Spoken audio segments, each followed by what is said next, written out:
जैन साथी, जैसा कि हम सब लोग जानते हैं, उद्देश्य विहीन जिंदगी नर्क के समान है।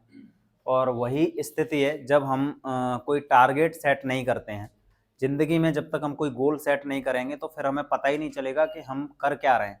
और जब हम कोई टारगेट सेट कर लेते हैं तो कम से कम हमारा जो समय है वो समय मतलब फालतू का इधर उधर की मतलब चीज़ों में मतलब खर्च ना होके हमारे टारगेट पे जाता है। और आज हम लोग मतलब जब टारगेट की बात कर रहे हैं तो फिर हम पंचवर्षीय योजनाओं की बात कर ही लेते हैं। और ना सिर्फ हम पंचवर्षीय योजनाओं को पढ़ेंगे, इसमें हम आधुनिक भारत के जो इतिहास के बाद जो आज़ाद भारत का इतिहास है, 1947 के बाद का जो इतिहास है उसको भी हम देख लेंगे। क्योंकि सबसे मेन चीज़ ये होती है कि हम लोग क्या करते हैं, प्राचीन कालीन भारतीय इतिहास पढ़ लिया, मध्यकालीन भारतीय इतिहास पढ़ लिया, फिर आधुनिक भारत का इतिहास पढ़ा, फिर छोड़ देते हैं चीज़ों को। और जो प्रश्न आ रहे होते हैं एग्जाम में, वो प्रश्न आते हैं आज़ाद भारत के इतिहास से। मतलब देश आज़ाद हुआ उसके बाद से लेके वर्तमान तक जो मतलब कौन से प्रधानमंत्री ने क्या काम किए, कौन सी योजनाएं चलाई, उन योजनाओं के क्या परिणाम हुए, और 1947 में देश कैसा था, और 47 से लेके वर्तमान तक हमने क्या हासिल कर लिया है, वो सारी की सारी चीज़ें हैं वो हम आज़ाद भारत के इतिहास में मतलब पढ़ पाएंगे।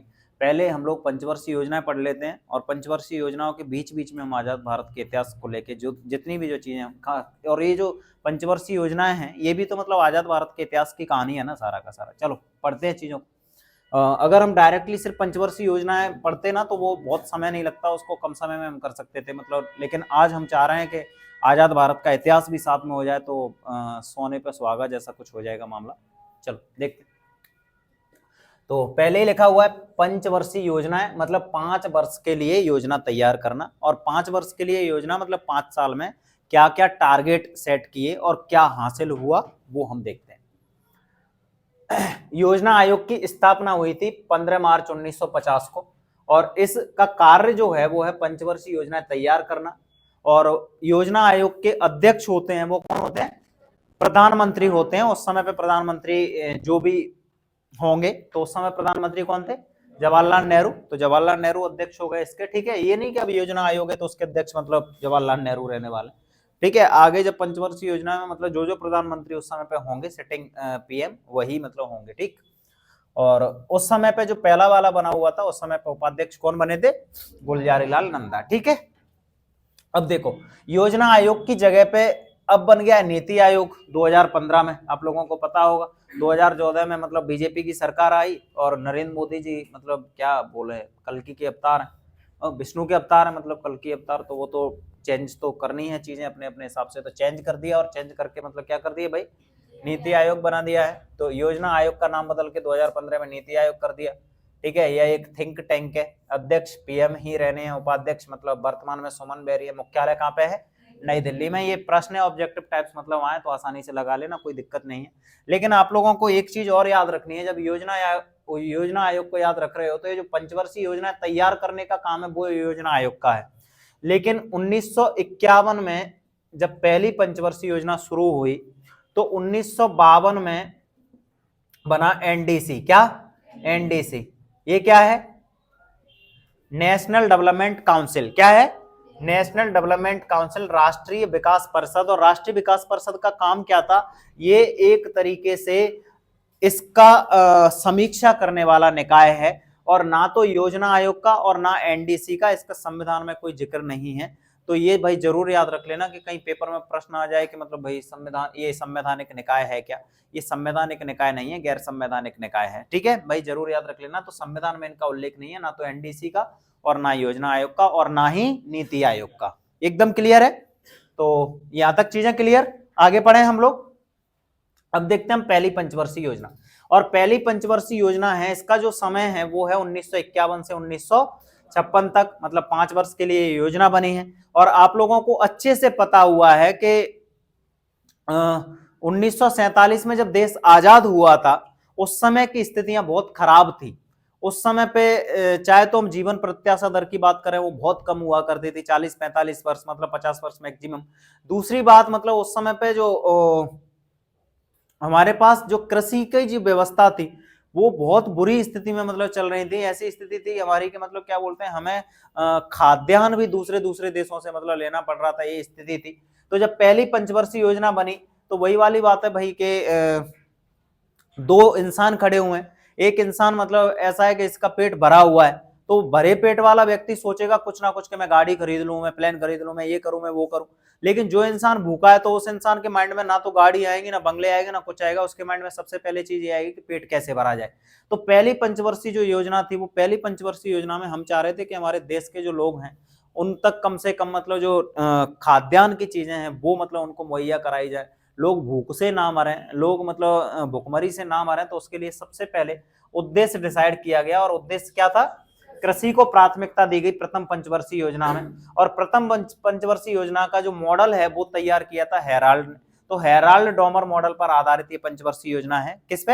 हेराल्ड डॉमर मॉडल पर आधारित पंचवर्षीय योजना है। इसमें उद्देश्य क्या रखा है?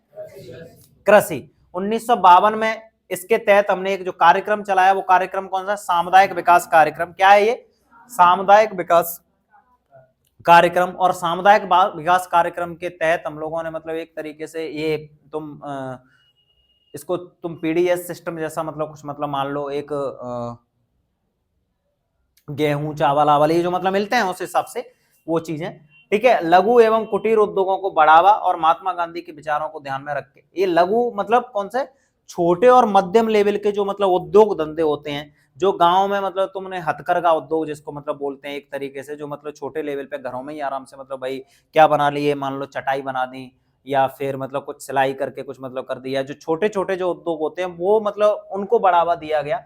तो जो पहली पंचवर्षीय योजना है उसको हम एक तरीके से ये बोले फाउंडेशन तैयार करने वाला मामला है। कृषि को मतलब प्राथमिकता दी गई, और छोटे जो उद्योग हैं, मध्यम लेवल के जो उद्योग हैं उनको मतलब बढ़ावा दिया गया। तो कोई दिक्कत तो नहीं है? पहली पंचवर्षीय योजना आपको क्लियर है? पहली पंचवर्षीय योजना में मतलब क्या हुआ भाई? कृषि को प्राथमिकता दी गई। हेराल्ड डॉमर मॉडल पर आधारित पंचवर्षीय योजना है। इसके तहत सामुदायिक विकास कार्यक्रम चलाया गया और लघु एवं कुटीर उद्योगों को बढ़ावा दिया गया। क्लियर? चलो, उसके बाद दूसरी पंचवर्षीय योजना शुरू हुई। ये 1956 से लेकर 1961 तक इसका समय काल रहा, और 1956 से लेकर 1961 तक एक जो समय है, इस समय पे मतलब मामला बना कि कृषि से बढ़ा के अब चीजों को थोड़ा और आगे किया जाए। तो इसमें भारी उद्योगों को प्राथमिकता दी गई, लघु और कुटीर उद्योगों को तो पहली पंचवर्षीय योजना में हमने मतलब समय दिया।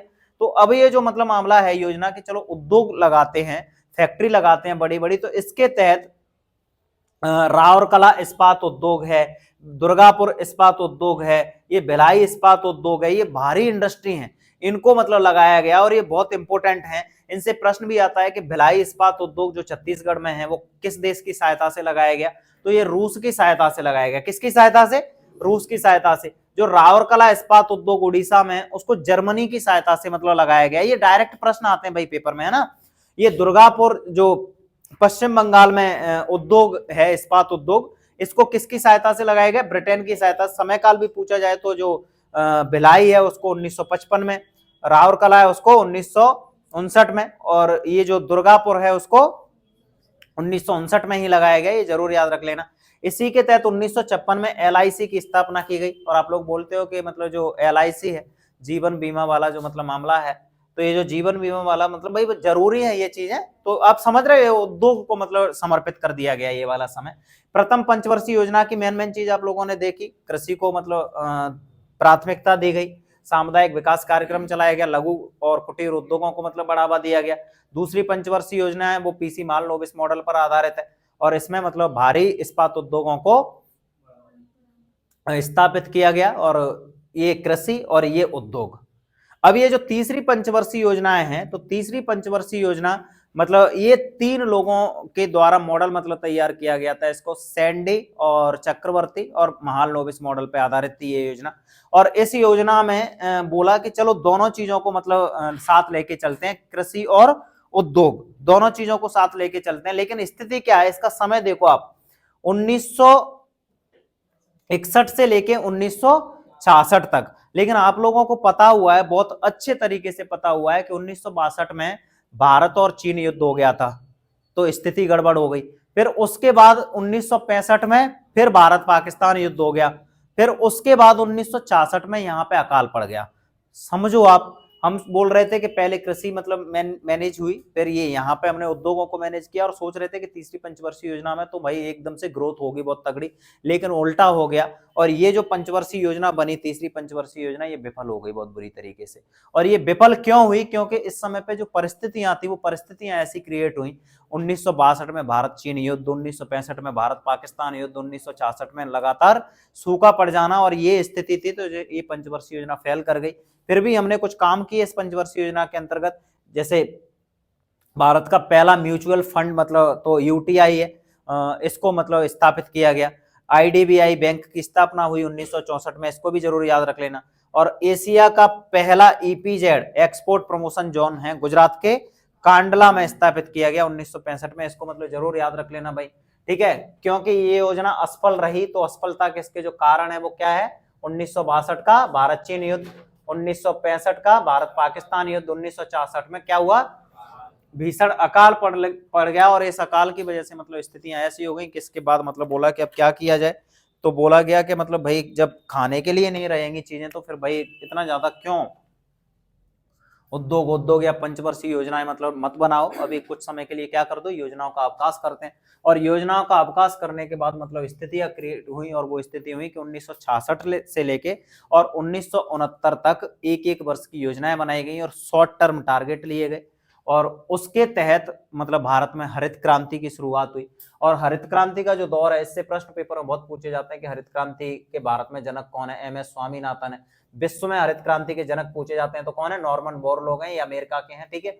सर्वाधिक जिस फसल को फायदा मिला मतलब हरित क्रांति में, वो कौन है? गेहूं पहला है, और सेकंड कौन है? चावल। तो सर्वाधिक मतलब फायदेमंद जो फसल रही वो कौन सी है? गेहूं, और दूसरी है चावल। अगर एरिया वाइज देखा जाए तो भारत में हरित क्रांति का सबसे ज्यादा फायदा है वो पंजाब हरियाणा वाला एरिया है, वहां पे मतलब उठाया गया है, इसका जरूर याद रख लेना। तो ये जो योजना अवकाश हो गया ना भाई एक तरीके से, कौन सा, कब से कब तक? तो पहला योजना मैं यहाँ पे कुछ बता देता हूँ जिससे क्या तुम्हें मतलब इसमें भी दिक्कत नहीं होगी, फिर आसानी से तुम मैनेज कर पाओगे। ये एक योजना अवकाश है वो हो गया तुम्हारा 1966 से लेके और 1969 तक। दूसरा जो योजना अवकाश है वो तुम्हारा हो गया 1978 से 80, और तीसरा जो योजना अवकाश है वो हो गया 90 से 92। तो यहाँ पे दिक्कत नहीं होगी आप लोगों को कभी भी, क्योंकि पंचवर्षीय योजना के कार्यकाल को लेकर तो दिक्कत वैसे भी नहीं होना है भाई। 51 से 56 हो गया, 56 से 61 हो गया, 61 से 66 हो गया, फिर ये योजना अवकाश हो गया। तो अब जो होगा नेक्स्ट वाला होगा वो कब से होगा? 69 से 74 हो जाएगा। समझ में आ रहा है? फिर एक पंचवर्षीय योजना ऐसी आएगी कि वो मतलब एक साल कम पे हो जाएगी, चीजों को देख लेना। लेकिन ये योजना अवकाश है वो तीनों याद रह जाएंगे आप लोगों को, दिक्कत नहीं होगा। चलो ठीक, पंचवर्षीय योजनाएं हैं कौन सी? चौथी। और ये चौथी पंचवर्षीय योजना है, इसका कार्यकाल 1969 से लेके 74 तक रहा। और देखो मैंने बोला कि जब चीजें खराब हो रही होती हैं तो फिर क्या किया जाता है कि जब थोड़ा सा ब्रेक ले लो। दलदल में अगर तुम फंसते जा रहे हो ना तो हाथ पैर मत फेंको, फिर हाथ पैर फेंक जितना फेंकोगे ना उतना तुम धंसते जाओगे अंदर। तो उस कंडीशन में थोड़ा सा रुक जाओ, और जब तुम रुक जाओगे ना तो मतलब हो सकता है कि कहीं ना कहीं से व्यवस्था ऐसी हो जाए कि कोई निकालने तुम्हें आ जाए, वो मतलब ऐसे ही है सिचुएशन। अगर तुम जितना ज्यादा हाथ पैर फेंकोगे तो फिर दिक्कतें और बढ़ेंगी। तो ये जो रुकने वाला मामला ही समझ लो इसको, 66 से 69 मतलब चीजों को धीमे धीमे मैनेज करो, ठीक है। और दूसरी फिर कंडीशन क्रिएट हुई जो चौथी पंचवर्षीय योजना आई, तो इसमें विकास तो मतलब करेंगे, लेकिन इसमें मेन मामला रखा आत्मनिर्भरता को। और आत्मनिर्भरता कैसे मतलब आएगी? जब हम कृषि को भी बढ़ावा दें, थोड़ा उद्योगों को भी बढ़ावा दें, तभी तो हम सेल्फ डिपेंडेंट होंगे। तो इसमें स्थिरता के साथ विकास की मतलब बात की गई। स्थिरता के साथ स्टेबिलिटी बहुत जरूरी है। अगर तुम मतलब भागते चले जा रहे हो और मतलब फिर तुमने मतलब जो चीजें हैं बेसिक जो नीड वाली जो चीजें हैं उन्हीं को तुमने मतलब साइड कर लिया तो दिक्कत हो जाएगी। विकास करना है लेकिन स्थिरता के साथ विकास करना है, और जिससे हमें क्या हो जाए? आत्मनिर्भरता की प्राप्ति हो जाए। आत्मनिर्भर बनना बहुत जरूरी है, ठीक है। यहाँ पे मैं थोड़ा सा रुकता हूं, नहीं तो मतलब चीजें गड़बड़ हो जाएंगी। देखो यहां जब प्रधानमंत्री थे जवाहरलाल नेहरू, पहली पंचवर्षीय योजना में भी, दूसरी पंचवर्षीय योजना में भी और तीसरी पंचवर्षीय योजना तक, तो यहाँ प्रधानमंत्री जवाहरलाल नेहरू हैं। और जवाहरलाल नेहरू के समय का जो मतलब मामला है, मैंने तुम्हें बताया कि भारत चीन का जो युद्ध है वो जवाहरलाल नेहरू के समय पे हुआ। और जवाहरलाल नेहरू मतलब अपने आप को, या फिर मतलब जैसा था भी, वो ग्लोबल लीडर थे, और उनकी वजह से ही चीन को यूनाइटेड नेशन के जो स्थायी परिषद है, सुरक्षा परिषद, उसमें हिस्सेदारी मिली या उसको स्थायी सदस्य बनाया गया सुरक्षा परिषद का। और वही स्थिति क्रिएट हुई बाद में जाके कि मतलब चीन ने भारत पे ही मतलब अटैक कर दिया और फिर भारत को मतलब पराजित भी कर दिया। ऐसी वाली स्थिति, भारत को बहुत नुकसान भी हुआ। और बोला जाता है कि जवाहरलाल नेहरू को सदमा नहीं झेल पाए तो उस वजह से उनकी मतलब मृत्यु भी हो जाती है, वो वाली स्थितियां थी। उसके बाद मतलब जब जवाहरलाल नेहरू की मृत्यु हुई तो मतलब कांग्रेस में खींचतान हो गई प्रधानमंत्री बनने के लिए। तो कार्यवाहक प्रधानमंत्री बनाया गया गुलजारी लाल नंदा को। वो बहुत कम समय के लिए मतलब 13 दिन के लिए मतलब प्रधानमंत्री बने। उसके बाद मतलब पूर्णकालिक प्रधानमंत्री मतलब बनते हैं कौन? लाल बहादुर शास्त्री। और लाल बहादुर शास्त्री का जो कार्यकाल है वो ऐसे समय पे प्रधानमंत्री बन रहे हैं जब मतलब स्थितियां बहुत खराब हैं और बहुत ज्यादा स्थितियां खराब थी। उस समय पे बोला जा रहा था कि भारत और पाकिस्तान के बीच में कुछ मतलब संधि या कुछ मतलब वार्ता होने वाली थी जवाहरलाल नेहरू के मध्य। क्योंकि जवाहरलाल नेहरू की मृत्यु हो गई तो पाकिस्तान के जो हेड थे उन्होंने मतलब मना कर दिया, बोला था कि मतलब भारत के प्रधानमंत्री से अब जो नया प्रधानमंत्री बना है उससे क्या बात करेंगे, वो तो मतलब मेरे कद का ही नहीं है। और वो दोनों तरीके से कद की बात कर रहे थे। वो फिजिक में भी मतलब एक तरीके से मामला ऐसा था कि बहुत छोटे कद के थे मतलब और दूसरी कंडीशन वो बोल रहे थे कि अरे जवाहरलाल नेहरू बात अलग थी, ये मतलब ऐसे ही है, क्योंकि उनका कोई ऐसा बैकग्राउंड नहीं था मजबूत वाला मामला मतलब लाल बहादुर शास्त्री का। लेकिन वही वाली बात है, कद तो उनका बहुत छोटा था लेकिन उनका दिल बहुत बड़ा था। लाल बहादुर शास्त्री के बारे में मतलब जितनी तारीफ की जाए उतनी मतलब कम है। जब वो 1965 का युद्ध हो रहा था भारत और पाकिस्तान का, तो उनका वो वाला मामला था कि मतलब जय जवान जय किसान का नारा दिया था। और जय जवान जय किसान का नारा उधर मतलब अकाल भी पड़ रहा है और अकाल के चक्कर में मतलब खाने का बहुत अभाव है। और भारत का प्रधानमंत्री, हमारे देश का प्रधानमंत्री अगर ये बोले कि मतलब अगर जनता भूखी मरेगी तो फिर भूखे तो हम भी मरेंगे, मतलब हम खुद व्रत रखेंगे, मेरी फैमिली वाले व्रत रखेंगे। अगर हम भूखे मर रहे हैं तो देश की जनता भूखे मरेगी। ये वाली स्थिति नहीं कि मतलब देश की जनता भूखी मरती रहे और हम मतलब खाना खाते रहें। तो लाल बहादुर शास्त्री का मतलब मामला था। फिर लाल बहादुर शास्त्री की जो मृत्यु का वो जो मामला है वो भी बड़ा मतलब वाकया है। भारत ने पाकिस्तान को बड़ी आसानी से मतलब हराया और बहुत बुरी तरीके से मतलब पराजित किया। और पाकिस्तान को एक गुमान सा हो गया था, या फिर ये बोलूं मैं, गुमान क्या बोलूं मैं उसको, ओवर कॉन्फिडेंट या फिर मतलब बेवकूफियत। जब चीन ने भारत को पराजित किया तो उसको ये हो गया था कि हम भी मतलब गलत फहमी का शिकार हो गया कि हम भी भारत को आसानी से पराजित कर ले जाएंगे। लेकिन ऐसा हुआ नहीं। वो वक्त दूसरा था, वो लोग दूसरे थे, वो चीज़ें मतलब बदल गई थी। और 1965 में पाकिस्तान को बहुत बुरी तरीके से धुला भारत ने। फिर समझौता करने के लिए तैयार हुआ तो मध्यस्थता करने के लिए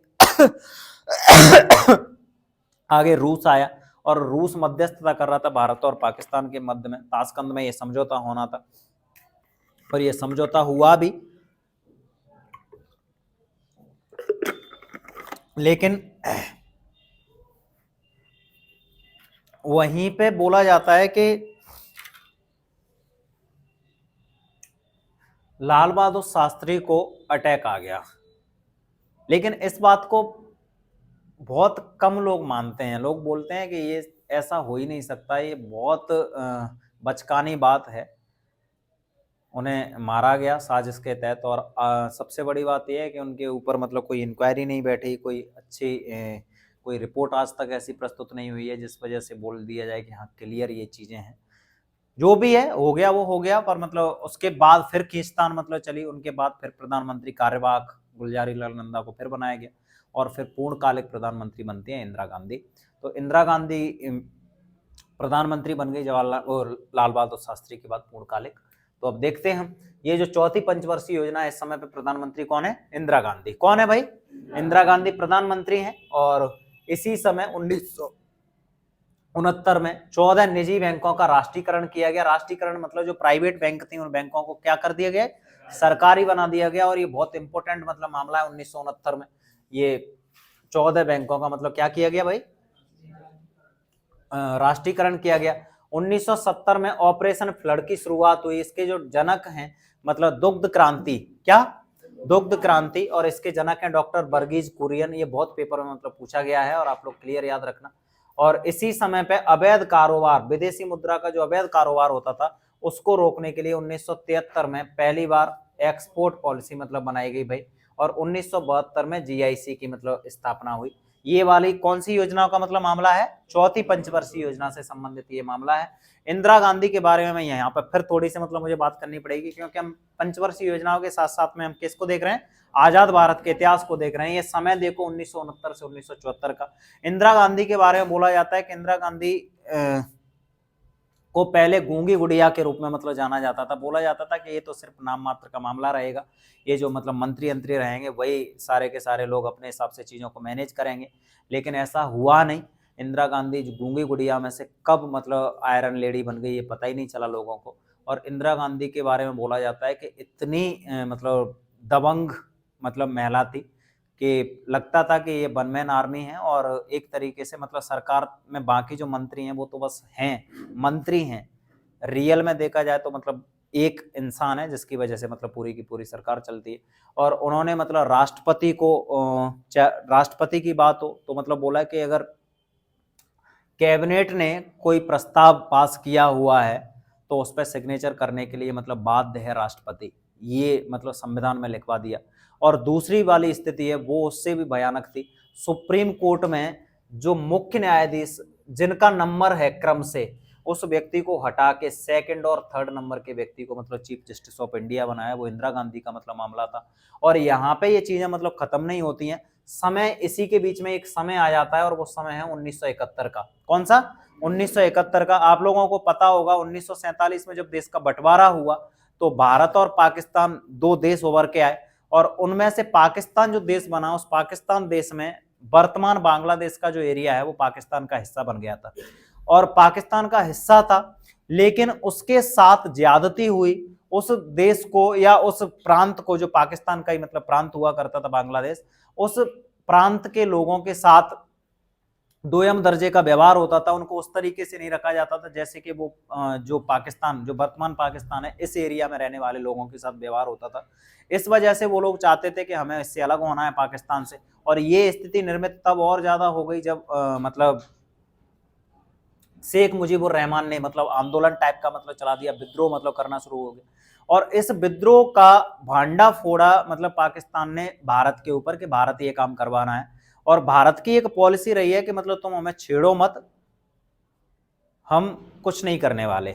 मतलब हमारे जो हथियार भी हैं, जैसे बम है हमारे पास, परमाणु बम है, हम मतलब मिसाइल भी हैं हमारे पास, लेकिन हम अटैक नहीं करते। मतलब फर्स्ट यूज पॉलिसी नहीं है। मतलब हम ये वाला मामला नहीं है कि अपनी तरफ से पहल करें किसी के ऊपर, मतलब बम गिराएं, गोली चलाएं, बंदूक चलाएं, ये हमारा मतलब मामला नहीं है। लेकिन अगर कोई शुरुआत कर रहा है तो फिर पीछे हटने वाला भी मामला नहीं है। तो जो 1971 का समय है, पाकिस्तान ने भारत के ऊपर अटैक कर दिया, तो फिर भारत कहां चुप बैठने वाला था, भारत ने भी अटैक कर लिया। अब ये स्थिति ऐसी हुई कि उस समय पे पाकिस्तान का मतलब मित्र था अमेरिका। अमेरिका पाकिस्तान का साथ देने के लिए तैयार हो गया। और उस समय के बारे में बताया जाता है कि उस समय पर रूस ने भारत का साथ देने के लिए बोला, और बोला कि बिल्कुल भी टेंशन लेने की जरूरत नहीं है। अगर अमेरिका पाकिस्तान की तरफ से युद्ध करता है तो रूस किसकी तरफ से युद्ध करेगा? भारत की तरफ से युद्ध करेगा। बोला जाता है कि पाकिस्तान की तरफ युद्ध, पाकिस्तान की साइड से युद्ध करने के लिए अमेरिका की कुछ पनडुब्बियां आई भी थी, लेकिन रूस की दखलंदाजी की वजह से वो वापस हो गई। और फिर युद्ध हुआ भारत और पाकिस्तान के बीच में, अमेरिका और रूस दोनों वापस हो गए थे। और पाकिस्तान को बहुत बुरी तरीके से मतलब डिफीट किया इंदिरा गांधी की सरकार थी इस समय पे। और उसका परिणाम हुआ ये कि एक नया देश मतलब उभर के आ गया भूगोल में, और वो देश कौन सा? बांग्लादेश। तो बधाई हो, बांग्लादेश हुआ। कब? 1971 में ये। तो 1971 में कौन सा देश? बांग्लादेश। साथ साथ में चीजें मतलब हो रही है ना मैनेज, कोई दिक्कत नहीं है। चलो ठीक है। पांचवी पंचवर्षीय योजना 1974 से 78 तक। अब ये समय तो 4 साल हो गए। तो ये योजना है, ये 5 साल के लिए बनी थी, लेकिन ये चीजें मतलब समझेंगे कि क्या ऐसी स्थितियां मतलब बनी। उससे पहले देखो क्या है इस योजना का उद्देश्य था। गरीबी उन्मूलन, मतलब गरीबी खत्म करना, और आत्मनिर्भरता। ये तो मतलब है ही भाई, पहले से भी है, ये चल रहा है। 1975 में ये 20 सूत्री कार्यक्रम चलाया गया। गरीबी हटाओ का मतलब नारा दिया गया ये, ठीक है। गरीबों को हटाओ नहीं, गरीबी हटाओ, है ना। अभी चल रहा है वो वाला नारा तो अभी गरीबी हटाओ, ये इसमें नारा मतलब पंचवर्षीय योजना का क्या है? गरीबी हटाओ, है ना। चलो 1975 में नरसिम्हम समिति की सिफारिश पर क्षेत्रीय ग्रामीण बैंकों की स्थापना हुई। 1976 में परिवार नियोजन को अनिवार्य मतलब कर दिया गया और जनसंख्या नीति कार्यक्रम की शुरुआत हुई। चलो भाई देखते हैं इसको क्या मतलब मामला है। ये जो 5वीं पंचवर्षीय योजना है, इंदिरा गांधी का जो मामला था, बहुत बढ़िया प्रधानमंत्री हैं ये, और इनका जो उद्देश्य था वो ये उद्देश्य था कि गरीबी को मतलब भारत से मतलब खत्म किया जाए। और उस समय पे एक बहुत बड़ा रोड़ा मतलब क्रिएट हो रहा था, और वो ये हो रही थी कि विश्व भर की जो मतलब स्थिति थी, जनसंख्या मतलब बूस्ट कर रही है, और जनसंख्या बूस्ट के लिए अपने मतलब क्षेत्र इतना है नहीं, अपने पास मतलब ये स्थिति है नहीं। देखो विश्व में सर्वाधिक जनसंख्या लेके बैठे हैं अब हम, 140 करोड़। कितना? 140 करोड़ लोग। और क्षेत्रफल के आधार पर देखा जाए तो भारत का जो क्षेत्रफल है वो विश्व के कुल क्षेत्रफल का मात्र 2.4% है। समझ रहे हो? और विश्व की जनसंख्या पहले नंबर पर लेके बैठे हुए हैं, मतलब 140 करोड़ जनसंख्या, जनसंख्या में पहले नंबर पर, क्षेत्रफल में 7वें नंबर पर। तो मतलब ये स्थितियां में है। तो अगर मान लो कि मतलब इसमें कोई व्यक्ति ऐसा भी है कि जिसके पास 500 बीघा जमीन है, लेकिन फिर वो जो 500 लोग हैं, 500 लोगों के पास तो मतलब 50 बीघा जमीन है। समझ रहे हो? तो फिर उनकी स्थिति कैसी है, वो मतलब मामला हो रहा है। और ये जो परिवार नियोजन कार्यक्रम है, परिवार नियोजन कार्यक्रम का जो उद्देश्य था वो उद्देश्य बहुत पॉजिटिव था, लेकिन वो चीजें मतलब खराब कर दी गई। किस तरीके से करी? और आपको पता होगा कि अफवाह बहुत बुरी चीज होती है। अफवाह मतलब वही वाला मामला है कि कुछ तो बुरे थे और कुछ बुरे बना दिए गए। तो अब क्या मामला हुआ वो सुन लो। 1975 में इमरजेंसी मतलब घोषित होती है, और क्या मतलब मामला रहता है इसका, इससे पहले का थोड़ा सा वाकया समझो। इंदिरा गांधी ने परिवार नियोजन कार्यक्रम चलाया और बोला कि मतलब इसके तहत पुरुष नसबंदी का ऑर्डर आए, और पुरुष नसबंदी के लिए बोला कि जिनके 2 बच्चे होने चाहिए, शादीशुदा मतलब व्यक्ति है और 2 बच्चे उसके हो गए तो उसकी नसबंदी तुम कर सकते हो। हमें बच्चे नहीं पैदा करने, पैदावार ज्यादा मतलब नहीं करनी है। समझ रहे हो? तो उसमें मतलब 2 ही कंडीशन है, या तो मतलब महिला की नसबंदी की जाए या फिर पुरुष की नसबंदी कर दी जाए ऑपरेशन। अगर ऐसी कंडीशन में महिला की करोगे तब भी कोई दिक्कत नहीं, पुरुष की तो भाई डिसीजन हुआ कि पुरुष नसबंदी करते हैं। इसमें मतलब इतना बड़ा मामला रोड़ा था भी नहीं, इतनी बड़ी ये समस्या भी नहीं है, और जो लोग समझदार हैं उनको मतलब इतनी दिक्कत होती भी नहीं है उसमें। भाई नसबंदी महिला की हुई तब दिक्कत नहीं है, पुरुष की हुई इसमें मतलब ऐसा क्या कुछ हो जाएगा। लेकिन उसको अफवाह मतलब अफवाह बहुत बुरी होती है कि नसबंदी होने के बाद ऐसा हो जाता है, ये हो जाएगा, वो हो जाएगा, तुम मतलब नामर्द बन जाओगे, मतलब बहुत अजीब अजीब टाइप की मतलब अफवाहें फैला दी गई, तो लोग उसका विरोध करने लग गए।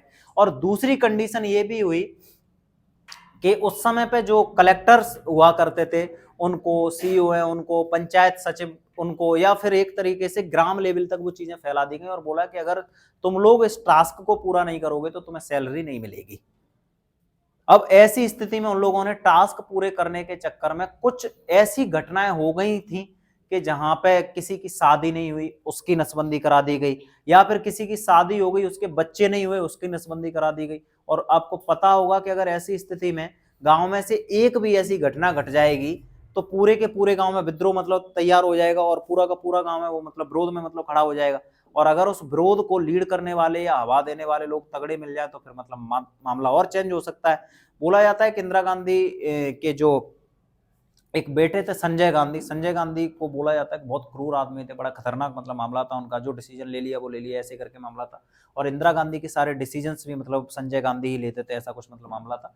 लोग बोलते हैं, सच्चाई कितनी है पता नहीं है, ठीक है। और अगर इसके लिए तुम्हें देखना हो तो डॉक्टर मनमोहन सिंह की जीवन पे एक फिल्म मतलब है, उसको मतलब देख लेना, ठीक है, द एक्सीडेंटल प्राइम मिनिस्टर, ठीक। तो ये वाली मतलब कंडीशन थी, और उसके बाद मतलब इमरजेंसी लगानी पड़ी। और इमरजेंसी इंदिरा गांधी को इस वजह से लगानी पड़ी, उन्होंने बोला कि आंतरिक अशांति है, मतलब देश के अंदर विद्रोह हो रहा है, अशांति फैल रही है, इस वजह से जो भी लोग अशांति फैला रहे हैं उनको उठा के जेल में मतलब डालो। फिर स्थितियां ऐसी बनी कि तुम कब तक मतलब किसी चीज को मतलब रोक पाओगे। जो विरोध है, विरोध तो भयानक चीजें होती हैं, और विद्रोह करवाने वाले लोग मतलब ऐसे थे कि जिन लोगों ने मतलब कोई कमी नहीं छोड़ी। उनमें से सबसे मेन जो लीडर हैं वो कौन है? जयप्रकाश नारायण, उन्होंने उस आंदोलन का मतलब नेतृत्व किया था। और स्थितियां बदली, चुनाव हुआ 1977 में, और चुनाव हुआ तो चुनाव में मतलब इंदिरा गांधी हार गई, और फिर सरकार बनती है जनसंघ की। और ये वही जनसंघ है जिसकी स्थापना 1951 में मोरारजी देसाई ने मतलब वो क्या श्यामा प्रसाद मुखर्जी ने की थी। मोरारजी देसाई कहाँ से आ गए? मोरारजी देसाई तो मतलब प्रधानमंत्री बनते हैं और ये पहले गैर कांग्रेसी प्रधानमंत्री हैं, जनसंघ की तरफ से प्रधानमंत्री मतलब बने। अब इन्होंने क्या किया, ये जो योजना चल रही थी ना पंचवर्षीय योजना, इस पंचवर्षीय योजना ये चलती वैसे कब तक? 69 तक, और इस योजना को 1 साल पहले ही रोक दिया। कब रोक दिया? 1978 में। तो मतलब याद रख लेना कि ये योजना कितने वर्ष चली। क्लियर है भाई? कोई दिक्कत तो नहीं है? कौन सी पंचवर्षीय योजना है जो 4 वर्ष तक चले? 5वीं पंचवर्षीय योजना है भाई, ठीक है। 5वीं पंचवर्षीय योजना 5 साल चलनी थी कम से कम, तो 5 नहीं चलने दी, कितने पे रोक दी? 4 पे रोक दी भाई, ठीक है। और दूसरी बात तुम्हें याद रखना है, उसके बाद 1978 से लेके और 1900 तक, वो 1980 तक ये जो योजना है इसको मतलब बोलते हैं रोलिंग प्लान। एक तरीके से अनवरत योजना है, और अनवरत योजना का मतलब ये था कि एक जैसे मान लो 1 साल में कितना काम किया उसकी समीक्षा की जाए, फिर दूसरी साल के लिए मतलब काम किया जाए, फिर उसकी समीक्षा की जाए, ऐसे करके मतलब ये योजना है मतलब बनी। और इस योजना को मतलब तैयार किया था, जो मॉडल है उसको बोलते हैं मिर्डल मॉडल। कौन? मिर्डल मॉडल मतलब ऐसे करके है ये, ठीक है। तो ये पंचवर्षीय योजना मतलब फिनिश हुई भाई, कौन सी वाली? 5वीं। और उसके बाद ये योजना अवकाश हो गया लंबा वाला, एक और ये दूसरा वाला। उसके बाद 6वीं पंचवर्षीय योजना आती है, समय बदला। और इसके बीच में थोड़ा सा याद जरूर रख लो, 1977 में जो सरकार बनी जनसंघ की, प्रधानमंत्री बन गए कौन? मोरारजी देसाई। लेकिन मोरारजी देसाई भी ज्यादा चले नहीं, उसके बाद मतलब चौधरी चरण सिंह मतलब प्रधानमंत्री बन गए। 1980 में फिर से चुनाव हुआ, और 1980 में जो चुनाव हुआ इस समय पे फिर से कांग्रेस की सरकार वापसी कर गई और इंदिरा गांधी फिर से प्रधानमंत्री बनी। और उन्होंने मतलब उद्देश्य रखा गरीबी निवारण, रोजगार का सृजन, मतलब ये इनका उद्देश्य रहा। और 1980 में इन्होंने 6 निजी बैंकों का राष्ट्रीयकरण किया। क्या? 6 निजी बैंकों का राष्ट्रीयकरण किया। 1969 में किया था भाई 14 बैंकों का राष्ट्रीयकरण, और 1980 में किया। और नाबार्ड की स्थापना हुई 1982 में। बहुत इंपॉर्टेंट वाला मामला है, इसको जरूर याद रख लेना भाई। इसके जो अध्यक्ष हैं वो कौन थे? साजी केबी। और इस योजना में देश को खाद्यान्न उत्पादन में आत्मनिर्भर घोषित कर दिया गया, और अब तक की सबसे सफल योजना मतलब इसको माना जाता है। असफल योजना कौन सी है? तीसरी पंचवर्षीय योजना। और अब तक की सबसे सफल योजना किसको बोला जा रहा है? 6वीं पंचवर्षीय योजना। अगली जो पंचवर्षीय योजना है ये मतलब बनेगी 1985 से लेकर 90 तक, लेकिन हमें बीच में थोड़ा सा समय देना पड़ेगा।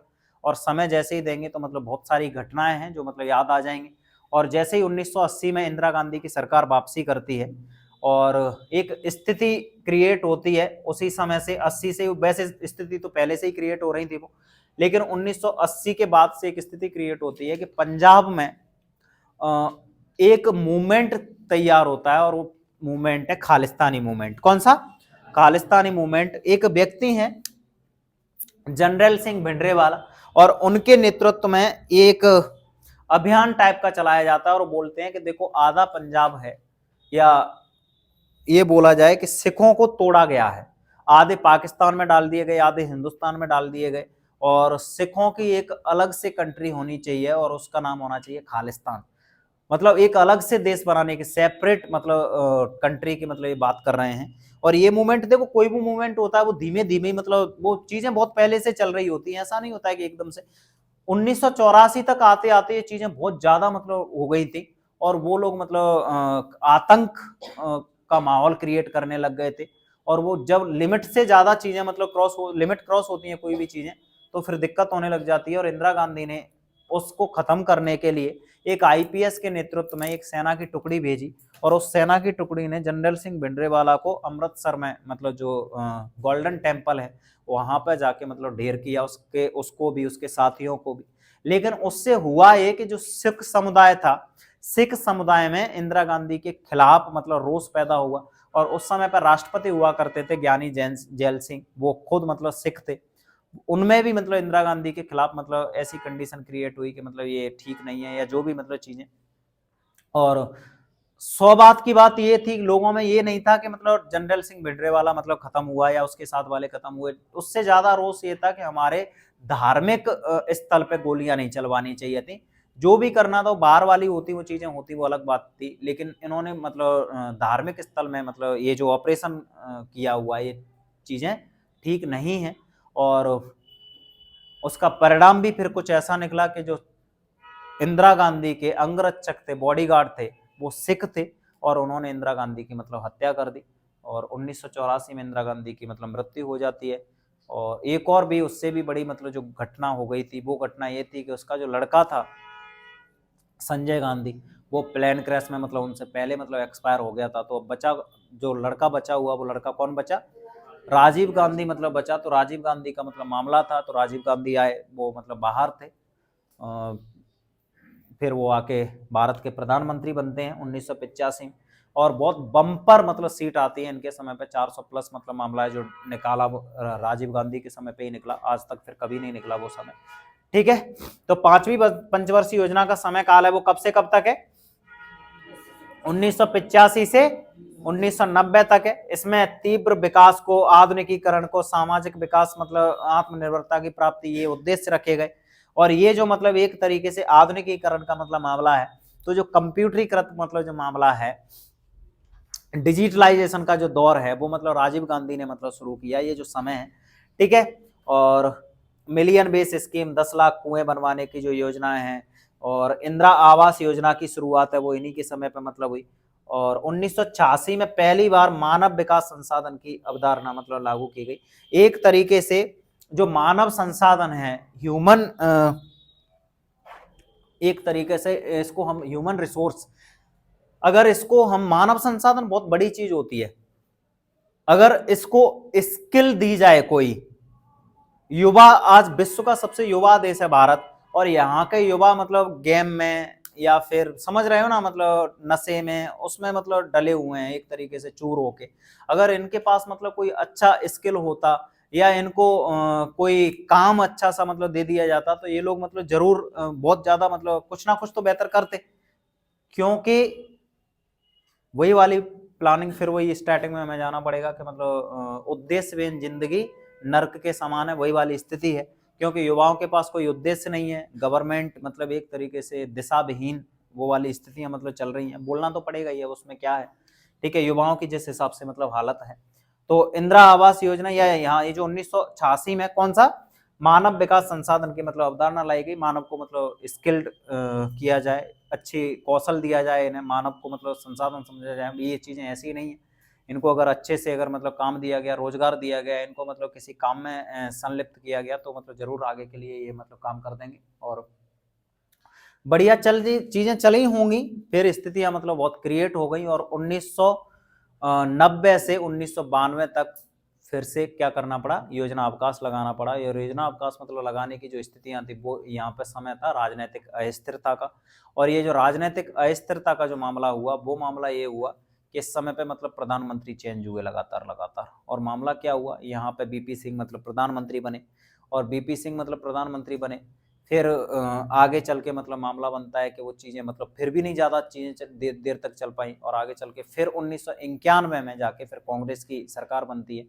और कांग्रेस की सरकार में जो मतलब प्रधानमंत्री बने, वो बने नरसिम्हा राव। कौन बने? नरसिम्हा राव। नरसिम्हा राव के समय पे जो वित्त मंत्री हुआ करते थे, वो डॉक्टर मनमोहन सिंह थे।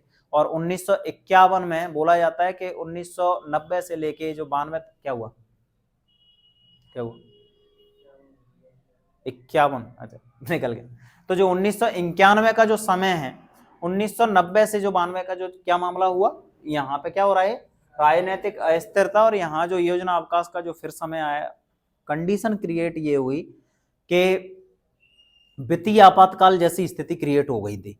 और अगर यहाँ वित्तीय आपातकाल लगता तो देश में पहली बार वित्तीय आपातकाल लगने वाला था, लेकिन मनमोहन सिंह और नरसिम्हा राव की सूझबूझ से वो मतलब स्थिति टल गई। और एलपीजी पॉलिसी, या फिर हम ये बोले कि मतलब मुद्रा का अवमूल्यन करके वैश्विक कंपनियों को भारत की तरफ मतलब लुभा कर खींचना, या फिर एक तरीके से भारत के दरवाजे खोल देना विश्व के लिए, मनमोहन सिंह की दूरदर्शिता थी, जिसकी वजह से देश में मतलब वित्तीय आपातकाल नहीं लगा आज तक। ये मतलब बहुत बड़ी बात है, तो ये जरूर मतलब याद रख लेना। और 8वीं पंचवर्षीय योजनाएं हैं, 1992 से 97 तक मतलब ये चलती है। और उसके बाद ये योजना अवकाश तो अब है नहीं, तो आराम से 5-5 साल ऐड करने पड़ेंगे, कोई बड़ी बात नहीं होगी। उद्देश्य क्या है, समग्र आर्थिक विकास और मानव विकास करना। एलपीजी पॉलिसी चलाई गई, लिबरलाइजेशन, प्राइवेटाइजेशन, ग्लोबलाइजेशन। लिबरलाइजेशन मतलब उदारीकरण, प्राइवेटाइजेशन मतलब निजीकरण और ग्लोबलाइजेशन मतलब वैश्वीकरण। एक तरीके से हमें उदार होना पड़ेगा विश्व के लिए, समझ रहे हो, विश्व की, जिस वजह से क्या है, विश्व मतलब भारत की तरफ, आप भारत की तरफ आकर्षित हो और जो प्राइवेट कंपनियां हैं वो भारत में आके निवेश करें। इसके लिए एलपीजी पॉलिसी चलाई गई। एक एलपीजी वो वाला मतलब सिलेंडर वाला मामला है, तो उसकी फुल फॉर्म आप लोग बताओ, एलपीजी की वो फुल फॉर्म क्या होती है भाई, ठीक है। बता दोगे आप लोग तो। 1992 में पहली बार कृषि नीति मतलब घोषित हुई। सांसद विकास निधि योजना, इसकी भी शुरुआत हुई। 1995 में मध्याह्न भोजन, मिड डे मील जो योजना है स्कूलों में मतलब जो खाना मिलता है, वो मतलब शुरुआत हुआ इसका, ठीक है। 1996 में पहली बार विनिवेश माध्यम की मतलब शुरुआत की गई, ठीक है। और अगली जो पंचवर्षीय योजना है, 9वीं पंचवर्षीय योजना 1998 से 2002 तक, क्या हुआ, ठीक है, ये 97 से 2002 तक मतलब ये योजना चलेगी। और इसका उद्देश्य रखा गया आधारभूत संरचनाओं को सुदृढ़ करना। और इसी बीच में मतलब एक मौका मिलता है, और वो मौका किसको, समय आया और अटल बिहारी वाजपेयी मतलब बहुत कम समय के लिए, शॉर्ट टर्म के लिए मतलब प्रधानमंत्री मतलब बनते हैं सबसे कम समय के लिए। और वो समय था मतलब 11 दिन या 13 दिन ऐसे करके, मतलब कुछ, हाँ 13 दिन। तो उस समय के लिए मतलब सबसे कम समय के लिए प्रधानमंत्री बनते हैं। और उसके बाद मतलब फिर से प्रधानमंत्री, फिर बीच में फिर से प्रधानमंत्री बनते हैं देवगौड़ा। कौन बनते हैं, देवगौड़ा मतलब प्रधानमंत्री बनते हैं। फिर टर्न मतलब आता है किसका, नहीं, अटल बिहारी वाजपेयी का, और फिर उनका कार्यकाल रहा ये। और 1997 में कंपनियों को नवरत्न और महारत्न देने का मतलब जो शुरुआत है वो भी हुआ। 1998 में किसान क्रेडिट कार्ड जो केसीसी है, इसकी शुरुआत हुई। किसकी, केसीसी, इसकी मतलब शुरुआत हुई, जरूर याद रख लेना। अगली पंचवर्षीय योजना है वो 10वीं पंचवर्षीय योजना है, और 10वीं पंचवर्षीय योजना 2002 से 2007 तक मतलब चलती है। और इसके बीच में दो प्रधानमंत्री आपको मतलब दिखाई देंगे, एक हैं मतलब अटल बिहारी वाजपेयी और दूसरे हैं डॉक्टर मनमोहन सिंह, ठीक है। तो इस पंचवर्षीय योजना का जो उद्देश्य है, प्रतिवर्ष मतलब 8% सकल घरेलू उत्पाद में मतलब वृद्धि हुई थी। नरेगा की मतलब शुरुआत हुई, किसकी, नरेगा की शुरुआत हुई। और ये भाई जरूर याद रख लेना, ये क्या है, जीडीपी मतलब ग्रोथ रेट का मतलब मामला था ये, ठीक है। नरेगा की जो शुरुआत है वो 2005 में हुई। कुछ दिक्कत हुई, नरेगा की शुरुआत है वो कब हुई, 2005 में। इसको लागू 2006 में किया गया। और जरूर याद रख लेना, इसको मनरेगा किया गया 2009 में। तो तीन ये सन याद रखने हैं, 2005, 2006 और 2009। मतलब नरेगा की शुरुआत होती है 2005 में, इसको लागू किया जाता है 2006 में, और इसको मनरेगा नाम दिया जाता है वो 2009 में दिया जाता है, ठीक है। कस्तूरबा गांधी बालिका विद्यालय योजना शुरुआत 2007 में। उज्ज्वला योजना की शुरुआत होती है 2005 में। जवाहरलाल नेहरू शहरी नवीनीकरण योजना मतलब चली। और 2005 में आरटीआई, राइट टू इंफॉर्मेशन है एक्ट, एक तरीके से उसका मतलब मामला है वो आया सामने। और इसके तहत ये सूचना का अधिकार, काएगा, सूचना का अधिकार है, 2005 में मतलब शुरुआत हुई। यहां तक चीजें मतलब समझ में आ गई आप लोगों को। और उसके बाद है 11वीं पंचवर्षीय योजना है। हाँ, इसी में बीच में तुम याद रखोगे तो जैसे तुमने सुना होगा 2000 में मतलब एक योजना है, और वो कौन सी है, प्रधानमंत्री ग्राम सड़क योजना है, वो भी मतलब चलती है ना। वो किसने चलाई थी, अटल बिहारी वाजपेयी ने मतलब चलाई थी, जरूर याद रख लेना। तो इसी पंचवर्षीय योजना के अंडर आ जाएगी ना। 11वीं पंचवर्षीय योजना 2007 से 2012 तक रही। और इसका जो उद्देश्य है वो है ऊर्जा के क्षेत्र में भारत को समृद्ध बनाना या सुदृढ़ करना। 2007 में राष्ट्रीय खाद्य मिशन की मतलब शुरुआत हुई। 2007 में आम आदमी बीमा योजना मतलब जो है वो भी मतलब चली। और 2007 में माध्यमिक शिक्षा मिशन की शुरुआत होती है। और 2009 में आरटीई, राइट टू एजुकेशन, क्या, राइट टू एजुकेशन, और 2010 में इसको लागू कर दिया गया। कब, 2010 में। राइट टू एजुकेशन की शुरुआत हुई 2009 में, और लागू कब हुआ इसको, 2010 में इसको लागू कर दिया गया, जरूर याद रख लेना। 2010 में राजीव गांधी आवास योजना भी शुरू की जाती है। और इस पंचवर्षीय योजना में एक नारा दिया गया, देश की तस्वीर बदलो, क्या, देश की तस्वीर बदलो, जरूर याद। अगली पंचवर्षीय योजना है, अगली है और लास्ट भी है, कौन सी पंचवर्षीय योजना, 12वीं पंचवर्षीय योजना है। 2012 से 2017 तक ये पंचवर्षीय योजना चलती है। इसका उद्देश्य है तीव्र समावेशी सतत और धारणीय विकास करना। मतलब एक तरीके से आप लोगों ने सुने होंगे ये जो सस्टेनेबल जो गोल है, उसके तहत ऐसा विकास करना जो विकास आज तो है ही, लेकिन ये आगे भी मतलब सतत रूप से चलता रहे, मतलब सिर्फ आज को देख के ना विकास किया जाए बल्कि आने वाले कल को देख के विकास किया जाए, वो मतलब एक प्लानिंग की। सभी गांवों में विद्युतीकरण का मतलब लक्ष्य रखा कि सभी गांवों में, और 12 सड़कों से प्रत्येक गांव को जोड़ने का जो टारगेट है वो रखा गया। और उसके साथ साथ बोला गया कि सेवा क्षेत्र है उसकी भागीदारी टोटल जीडीपी में 60% मतलब हो जाए, ऐसा कुछ मामला रखा। और राजस्व घाटे को 0% पर लाने का मतलब उद्देश्य रखा गया।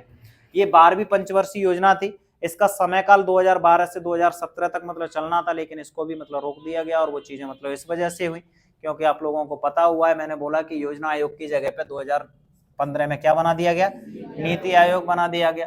और उसके बाद से अब ये पंचवर्षीय योजनाएं क्या है, बंद हो गई हैं।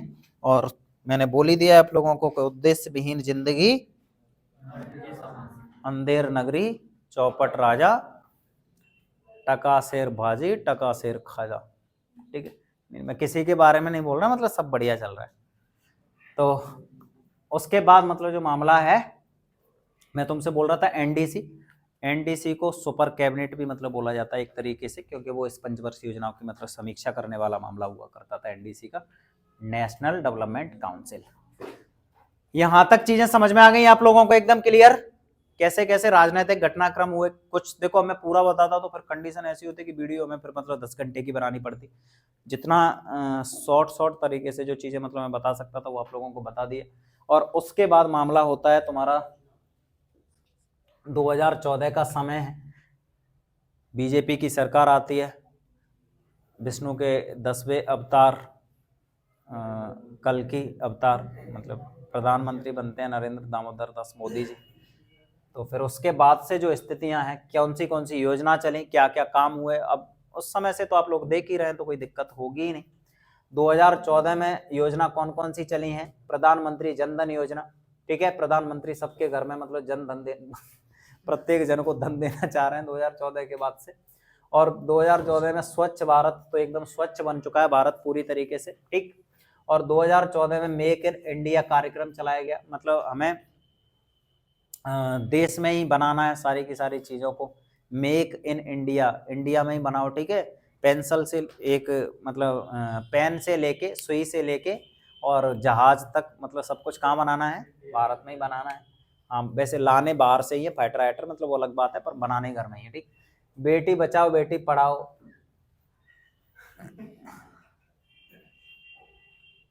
ये मतलब नरेंद्र मोदी ने बोला भी था एक बार 2000 नरेंद्र दामोदर दास मोदी जी ने बोला था। ठीक है, 2014 में ये भी योजना आई। अटल पेंशन योजना है 2015 की। स्मार्ट सिटी योजना पूरी की पूरी, अब तो मुझे तो बड़ा मजा आता है, कोई बोलता है कि मतलब ऐसे करके उसने फोटो क्लिक किया मान लो ग्वालियर में कहीं पे, और फिर वो लिखता है स्मार्ट सिटी लोकेशन ऐसे करके मतलब डालता है ना, या फिर डायरेक्ट लिख ही देता है ऊपर स्मार्ट सिटी ग्वालियर। हाँ, और पीछे मतलब बहुत बड़ा मतलब एक रखा हुआ है, नहीं कचरे का ढेर नहीं, मतलब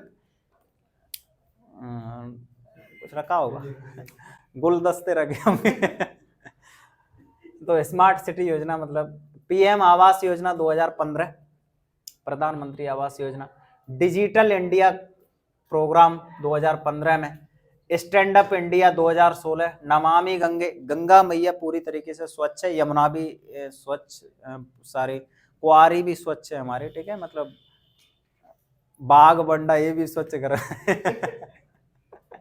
ठीक है, प्रधानमंत्री उज्ज्वला योजना है 2016 में मतलब आई, उड़ान योजना 2017, खेलो इंडिया स्कूल गेम्स पूरा इंडिया खेल रहा है आज, ये आयुष्मान भारत योजना 2018 में मतलब आई, जल जीवन मिशन 2019। ठीक है, कोई परेशानी नहीं भाई, पानी के लिए तो मतलब दिक्कत ही नहीं है। ठीक है, आयुष्मान सहकार योजना 2020, नई शिक्षा नीति 2020 में लागू हो गई है। नई शिक्षा नीति बहुत शानदार है, पढ़ ली होगी आप लोगों ने नई शिक्षा नीति क्या है। चलो ठीक है, आरोग्य मैत्री 2023, प्रधानमंत्री विश्वकर्मा योजना 2023, अग्निपथ योजना 2022। ठीक है, अग्निवीर बहुत खुश हैं सारे के सारे, बहुत शानदार मामला है। ठीक है, मिष्टी योजना 2023, अमृत धरोहर 2023, प्रधानमंत्री मित्र योजना 2023 में, प्रधानमंत्री प्रणाम योजना प्रमाण 2023 में, गोवर्धन योजना 2023, ऑपरेशन दोस्त, अमेरिका से आया मेरा दोस्त, दोस्त को सलाम करो ऐसे करने। चलो ये तो योजना थी भाई केंद्र सरकार की। कुछ योजनाएं हैं, कुछ स्पेशल योजना राज्यों ने भी चलाई हैं।